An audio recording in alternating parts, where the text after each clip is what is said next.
Coucou les amis et bienvenue encore sur ma chaîne Lady Fina. J'espère que vous allez bien. Moi, je vais très bien par la grâce de Dieu.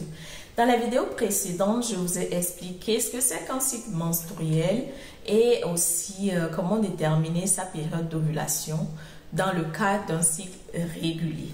Alors, dans cette vidéo, je vous explique encore comment vous pouvez calculer votre période d'ovulation lorsque vous avez un cycle irrégulier. Donc, pour ne rien rater, regardez les vidéos précédentes et regardez aussi cette vidéo jusqu'à la fin. I've seen a lot of change, been through a lot of pain. Some things are not the same. Comme déjà évoqué dans la dernière vidéo, lorsque vous avez un cycle irrégulier, il est très difficile de déterminer précisément sa date d'ovulation. Et donc, lorsqu'on a un cycle irrégulier, il existe quelque chose qu'on appelle la courbe de température, qui est un examen simple à effectuer pour se faire une idée de son cycle et de sa date d'ovulation. Elle ne constitue pas un moyen de contraception fiable, mais peut aider à prendre ou à comprendre certaines difficultés de fertilité. Alors, c'est quoi le lien entre la courbe de température et la grossesse?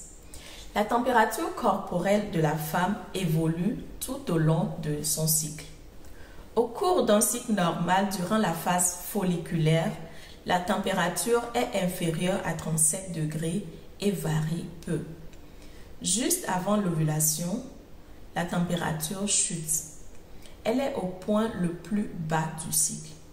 Puis, elle remonte au-dessus de 37 degrés. Elle se maintient à ce niveau pendant la durée de la phase lutéale, entre 12 et 14 jours. En cas de grossesse, le plateau thermique dure au-delà de 28 jours. En revanche, s'il n'y a pas eu de fécondation, la température redescend à son niveau normal juste avant les règles. Alors voici comment procéder concrètement à cet examen. La première chose que vous devez faire, c'est de prendre votre température et la noter sur un calendrier que vous laisserez sur votre table de chevet. Pour que la température soit la plus précise possible, ne vous levez pas avant de l'avoir prise. Aussi, pour que cette mesure soit fiable, prenez cette température tous les jours à la même heure. Pendant la première phase du cycle menstruel, la température basale reste stable avant de chuter. Il s'agit d'une montée de progestérone qui signale que l'ovulation approche. Ensuite, pendant l'ovulation, votre température augmente d'1 ou 2 degrés.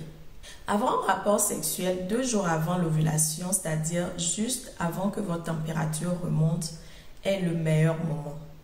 Les spermatozoïdes ont besoin de temps pour atteindre l'ovule. Avoir un rapport le jour même de l'ovulation n'offre que 5% de chances de concevoir.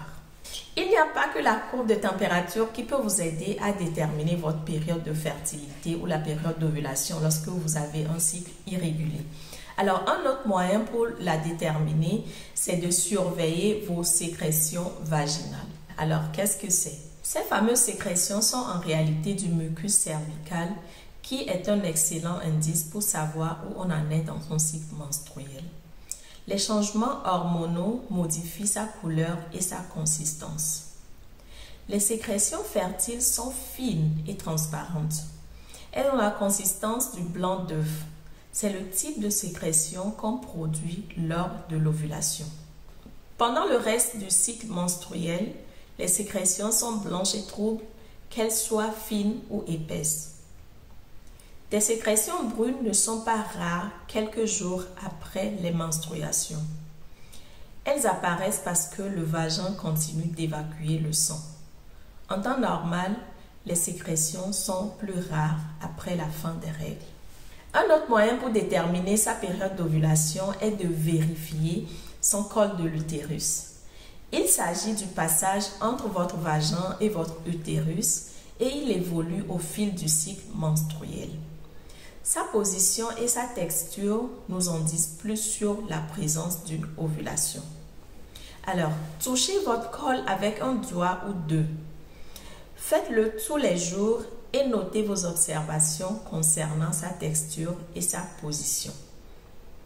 Il est généralement bas et dur pendant la première partie du cycle menstruel.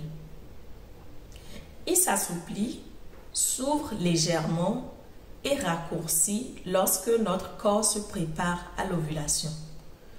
De cette façon, il offrira un accès facile à l'ovule au spermatozoïde.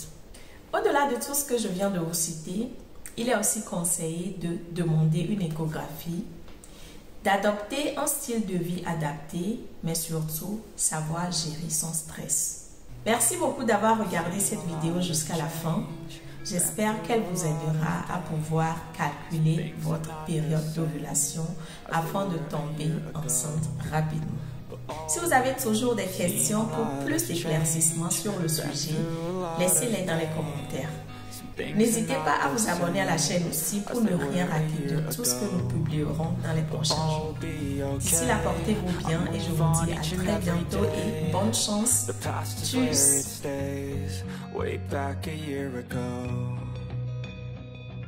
I've changed for the better this time. I thought